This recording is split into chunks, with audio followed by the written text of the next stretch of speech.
नमस्कार, मैं हूं अनुज। आज के मुख्य समाचार में आपका स्वागत है।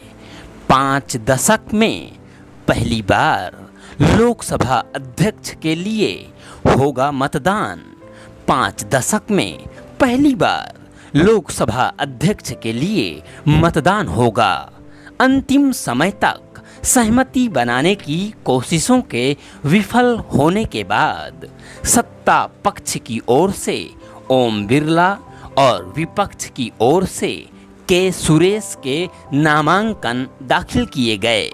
विपक्ष की ओर से अध्यक्ष पद के लिए बिरला के समर्थन की एवज में उपाध्यक्ष पद विपक्ष को देने की शर्त रखी गई थी, जिसे सत्ता पक्ष ने मानने से इनकार कर दिया।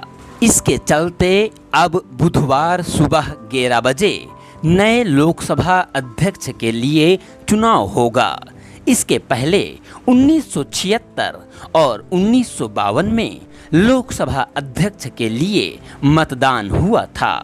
इस बीच भाजपा, कांग्रेस और तेदेपा ने अपने अपने सांसदों को व्हिप जारी कर बुधवार को स्पीकर के चुनाव के दौरान लोकसभा में उपस्थित रहने को कहा है। वाणिज्य मंत्री पीयूष गोयल के अनुसार सत्ता पक्ष की ओर से लोकसभा अध्यक्ष के लिए सहमति बनाने की भरसक कोशिश की गई। ओम बिरला के नाम पर राजग के सहयोगी दलों में सहमति बनाने के बाद रक्षा मंत्री राजनाथ सिंह ने 2 दिनों में 3 बार कांग्रेस अध्यक्ष मल्लिकार्जुन खड़गे से बात की। मंगलवार की सुबह भी राजनाथ सिंह ने खड़गे को फोन किया, लेकिन व्यस्तता के कारण उन्होंने कांग्रेस महासचिव केसी वेणुगोपाल को बातचीत की जिम्मेदारी सौंपी। विपक्ष की ओर से डीएमके के नेता टीआर बालू और केसी वेणुगोपाल बातचीत के लिए राजनाथ सिंह के कमरे में पहुंचे।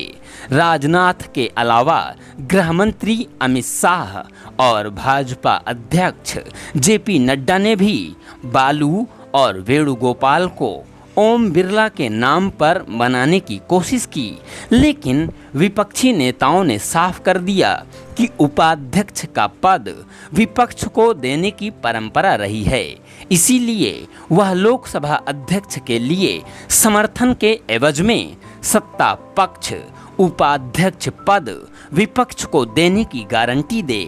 सत्ता पक्ष से ऐसी गारंटी नहीं मिलने के बाद विपक्ष ने 8 बार के सांसद के सुरेश को मैदान में उतारने का फैसला किया। पीयूष गोयल और जदयू के ललन सिंह ने आरोप लगाया कि विपक्ष सहमति बनाने की आड़ में शर्तें थोपने की कोशिश कर रहा है। ललन सिंह के अनुसार सत्ता पक्ष की ओर से फिलहाल लोकसभा अध्यक्ष पद के लिए सहमति बनाने का प्रस्ताव रखा गया और उपाध्यक्ष पद पर बाद में बातचीत का आश्वासन दिया गया। वहीं वेणुगोपाल ने सत्ता पक्ष की मंशा पर सवाल उठाते हुए कहा कि संसदीय परंपरा का उल्लंघन करते हुए 16वीं और 17वीं लोकसभा में विपक्ष को उपाध्यक्ष का पद नहीं दिया। 16वीं लोकसभा में राजग के सहयोगी एआईएडीएमके के थम्बी दुरई को उपाध्यक्ष बना दिया था, जबकि 17वीं लोकसभा में कोई उपाध्यक्ष बनाया ही नहीं गया। उन्होंने कहा कि अब हमारे पास 99 सीटें हैं और उपाध्यक्ष पद हमें मिलना चाहिए। उन्होंने कहा कि विपक्ष हार या जीत के लिए अपना प्रत्याशी नहीं उतार रहा है, बल्कि संसदीय लोकतंत्र में विपक्ष की अहमियत जताने के लिए ऐसा कर रहा है।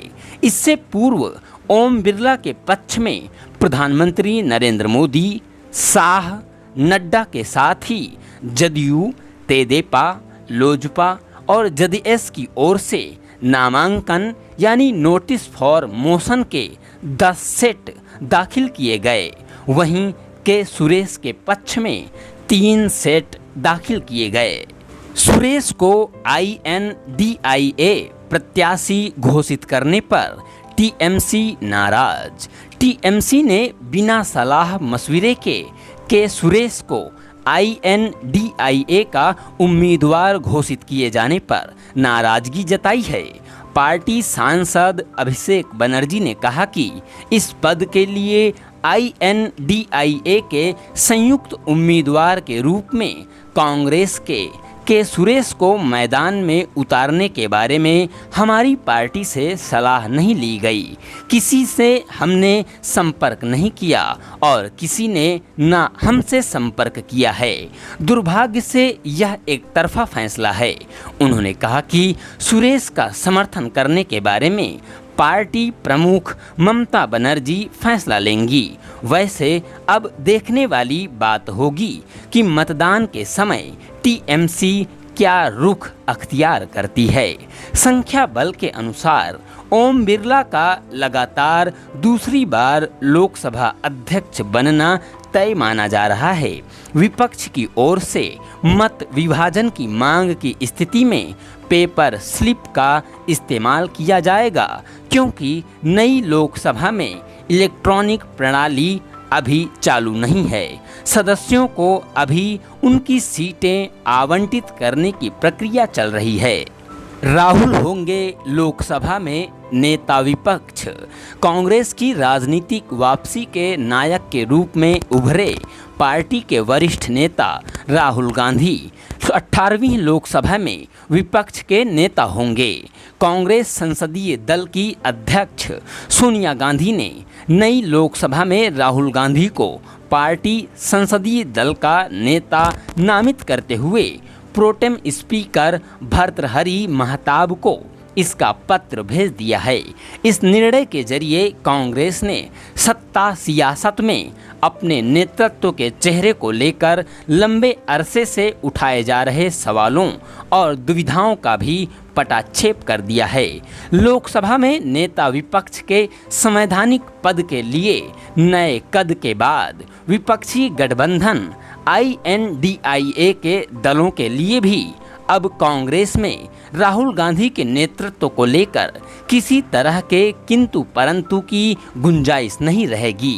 कांग्रेस के संगठन महासचिव KC वेणुगोपाल ने देर रात राहुल गांधी को नेता विपक्ष बनाए जाने के लिए सोनिया गांधी की ओर से पत्र भेजे जाने की जानकारी साझा की। लोकसभा की मौजूदा स्थिति की बारे में बात करें तो राजग के पास 293 सांसद हैं, INDIA के पास 233 सांसद हैं और 16 अन्य सांसद हैं। इतना अहम क्यों है लोकसभा अध्यक्ष का पद? 18वीं लोकसभा के अध्यक्ष का चुनाव 26 जून को होगा। राजग की ओर से ओम बिरला और INDIA की ओर से के सुरेश ने इस पद के लिए नामांकन किया है। आइए जानते हैं कि संसदीय लोकतंत्र में लोकसभा अध्यक्ष की भूमिका कितनी अहम है। सदन चलाने की जिम्मेदारी। लोकसभा अध्यक्ष सदन को सुचारू रूप से चलाने के लिए जिम्मेदार होता है, इसलिए ये पद काफी महत्वपूर्ण माना जाता है। लोकसभा अध्यक्ष संसदीय बैठकों के लिए एजेंडा भी तय करता है। इसके अलावा स्थगन प्रस्ताव और अविश्वास प्रस्ताव जैसे प्रस्ताव लोकसभा अध्यक्ष की अनुमति से ही लाए जाते हैं। अनुशासन बनाए रखना। सदन में अनुशासन बनाए रखने की जिम्मेदारी भी लोकसभा अध्यक्ष की होती है। अगर कोई सदस्य सदन में दुर्व्यवहार करता है तो लोकसभा अध्यक्ष उसे निलंबित कर सकता है। संविधान के 10वीं अनुसूची के तहत दल बदल के मामले में लोकसभा अध्यक्ष सदस्यों को अयोग्य घोषित कर सकता है। नियमों की व्याख्या। अगर सदन के नियमों को लेकर किसी तरह का विवाद होता है तो लोकसभा अध्यक्ष नियमों की व्याख्या करता है और नियमों को लागू करता है। इस संबंध में अध्यक्ष के फैसले को चुनौती नहीं दी जा सकती है। सदन में सत्ता और विपक्ष दोनों पक्षों के सदस्य होते हैं। ऐसे में लोकसभा अध्यक्ष से अपेक्षा की जाती है कि वह तटस्थ रहकर सदन चलाए।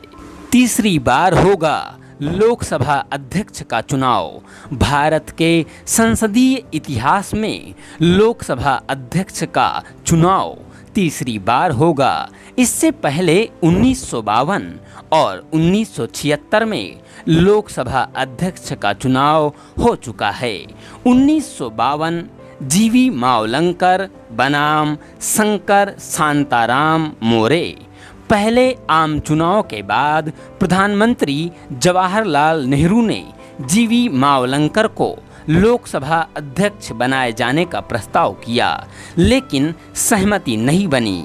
कम्युनिस्ट आंदोलन के संस्थापक और कन्नूर से सांसद A.K. गोपालन ने शांताराम मोरे का नाम आगे बढ़ाया। Shantaram More peasants and workers party of India के संस्थापकों में से एक थे। उस समय भी इस बात पर चर्चा हुई थी कि डिप्टी स्पीकर विपक्ष का होना चाहिए। हालांकि उस समय कहा गया था कि लोकसभा अध्यक्ष के चुनाव के बाद इस पर विचार किया जाएगा। मावलंकर 394 मतों से लोकसभा अध्यक्ष चुने गए, जबकि 55 सांसदों ने उनकी उम्मीदवारी का विरोध किया। 1976 B.R. भगत बनाम जगन्नाथ राव जोशी। 1975 में आपातकाल लागू होने के बाद 5वीं लोकसभा का कार्यकाल 1 वर्ष के लिए बढ़ाया गया। इसके बाद 1976 में प्रधानमंत्री इंदिरा गांधी ने लोकसभा अध्यक्ष के लिए कांग्रेस सांसद B.R. भगत के नाम का प्रस्ताव किया। हालांकि कांग्रेस O के सदस्य और भावनगर से सांसद PM मेहता ने जनसंघ के सदस्य जगन्नाथ राव जोशी का नाम आगे बढ़ाया। चुनाव में भगत 344 मतों से लोकसभा अध्यक्ष चुने गए, वहीं उनके विरोध में 58 मत पड़े। हालांकि ताजी सूचना के अनुसार 18वीं लोकसभा के अध्यक्ष के रूप में श्री ओम बिरला जी को चुन लिया गया है। बहुत बहुत धन्यवाद।